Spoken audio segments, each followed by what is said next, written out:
Hey guys, I took a bit of a gamble and picked up a picture tube off of eBay. By gamble I mean the seller didn't know what type it was and didn't know if it was any good or not. But these are so hard to come by these days that I figured it was worth the risk. So it's just arrived. It doesn't appear to be broken. I just need to unwrap this a bit and let's see what I've actually got. Well, what I've got here is a genuine RCA Victor 10BP4 10-inch black and white picture tube, which is the most common type. It's in just about every 10-inch that I've got in my videos. And let's see, stock kinescope description, serial number, date installed 6/15/1948. Defect original. That seems kind of odd to list the defect as it being the original, unless they mean that it was replaced because it was bad. Well, only one way to find out. They got a tester and fire this puppy up. Okay, I've got it hooked up to my Suncor CR70 Universal CRT Analyzer and Restorer. So let's fire up and see what we've got.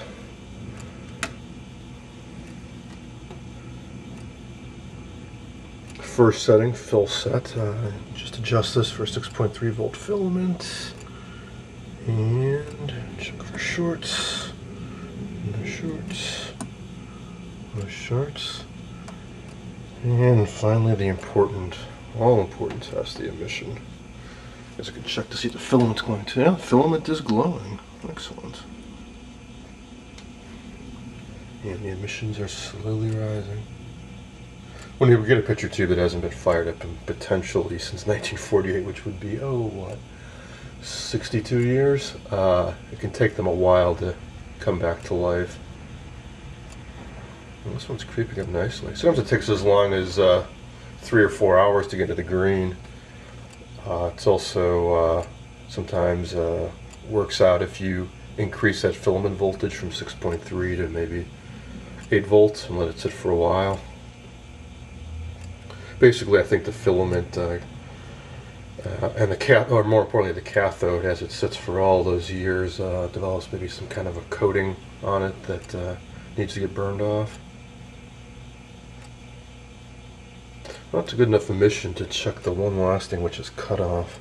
What this does is, when you turn this control, it varies the bias on the grid, which should vary the emissions. If it doesn't, that means you're not going to be able to modulate the emissions with an actual video signal. So, yeah, it does, but it's barely at the bottom of the end of the range there, but it does deflect a bit when I rotate this. If I change the base bias, it changes quite a bit more. What I just did was, you're supposed to test with a negative 52 volt bias, and this control varies around that center point. I dropped it to minus 36, which means it's putting less negative voltage on the grid, which is less of a cutoff, so it lets more electrons through. And now I get a lot more responsiveness out of it.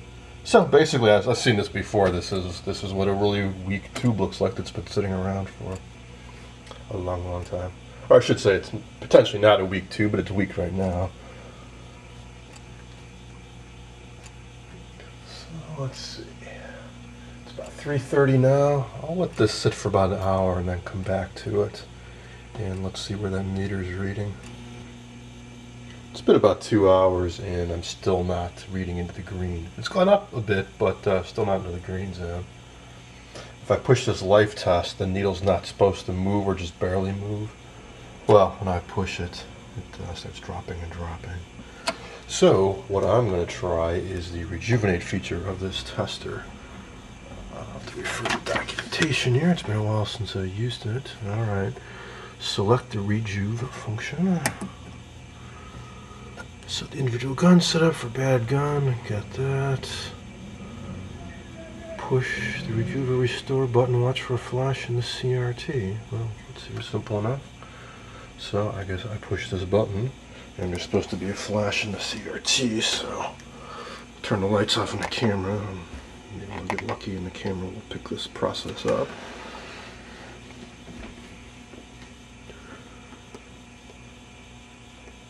Here we go.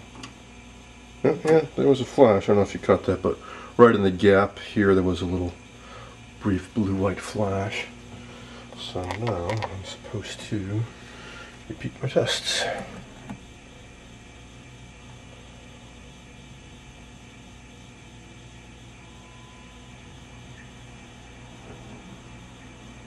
It's coming back up slowly.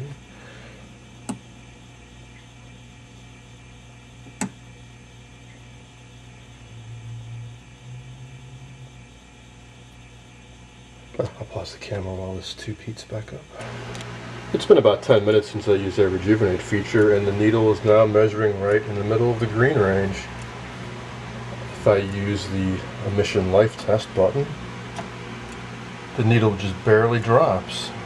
So now for the final test, which is to pop this into a set. I think the most practical set for me to put it into is this Admiral 24A12. If you recall in my earlier video, when I got this set, the picture tube it came with was really weak. And since then I've got a new old stock picture tube and put in here. But if that tube works in this set, I'm going to take this tube out and use it in my GE802, that big console I picked up recently. Because the picture tube in that one is just about dead. And this tube is actually a GE tube and is the right one for that set. Whereas this tube is the proper tube for this set. So a little bit of swapping of tubes I think is in order. Keep your fingers crossed and let's hope this works in this set.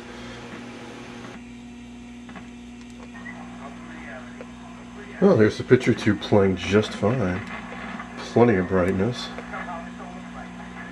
I just need to get this on the workbench and do some adjustments to get rid of this shadow in the corner and get the picture up a little bit higher vertically. This set doesn't have any horizontal and vertical centering controls. It's all done mechanically. It's tough to reach around behind this set and make those adjustments while it's in the cabinet. But at any rate, yeah, it's working just fine. So what that means is I can take the tube that was in this set, which is this new old stock GE tube, and use it in that big GE802 console that I got a few weeks ago. I've got some more good news about that set, but I'll save that for another video.